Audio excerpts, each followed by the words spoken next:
Hey guys, don't have my normal setup obviously, but wanted to provide some updates on some poll numbers that we have that have come in on Trump's first 100 days in office.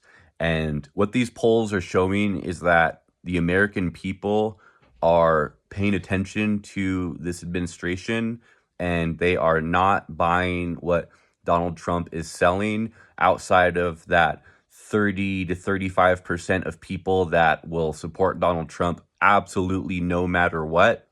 But the rest of America is looking at what's happening and they're deciding that this is not a good presidency on a whole bunch of different issues. So I got the numbers in front of me here. Do you support or oppose Trump withholding funds from universities? People oppose that by a 25-point margin. Should Trump be allowed to impose tariffs without authorization from Congress? No, by a 33-point margin. Should Trump be allowed to eliminate programs enacted by Congress? No, by a 33-point margin. Should Trump be allowed to deport legal immigrants for protesting against Israel?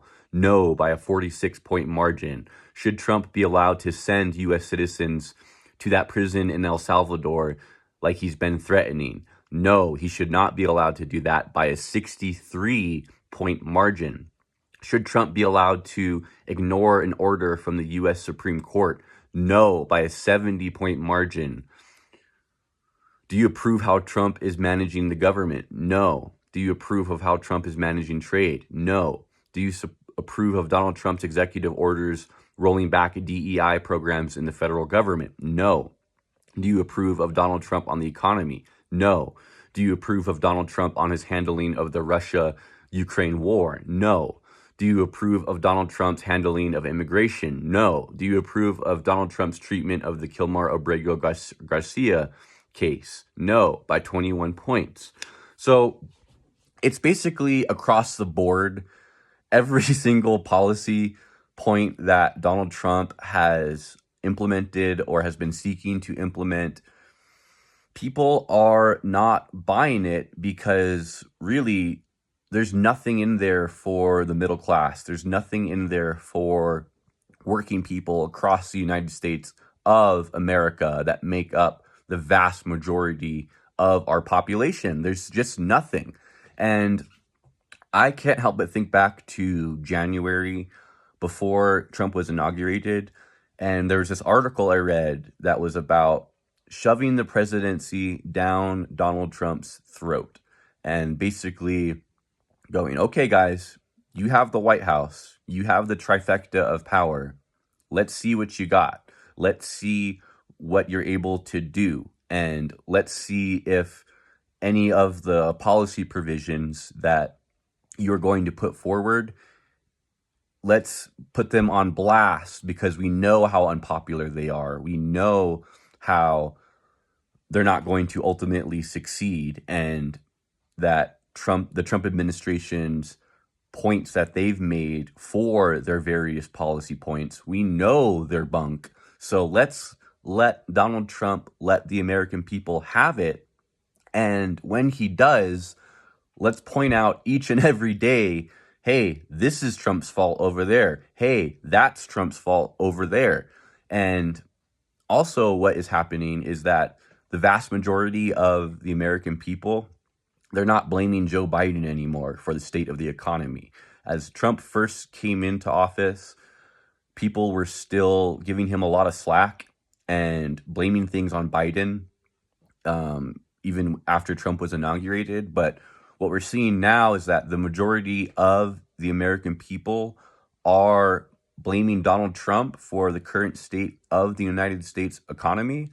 And as we get further and further into Trump's presidency, I can't imagine that people are going to suddenly start blaming Biden again. So Donald Trump has some serious political issues here with the unpopularity of his various policy points.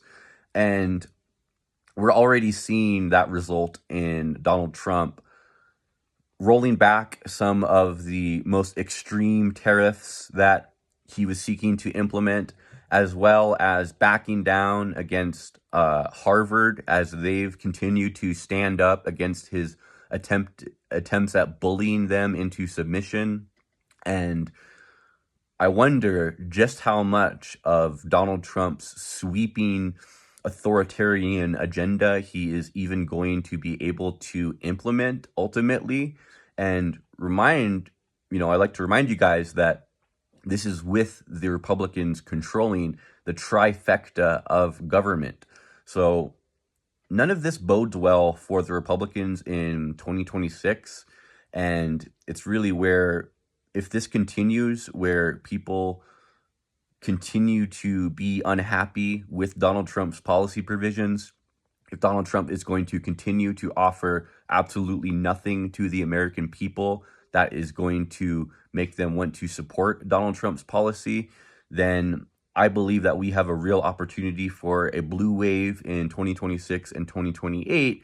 And ultimately, we can finally defeat Trump's MAGA extremism once and for all and get back to building an America that works for all of us, not just Donald Trump and the 1%.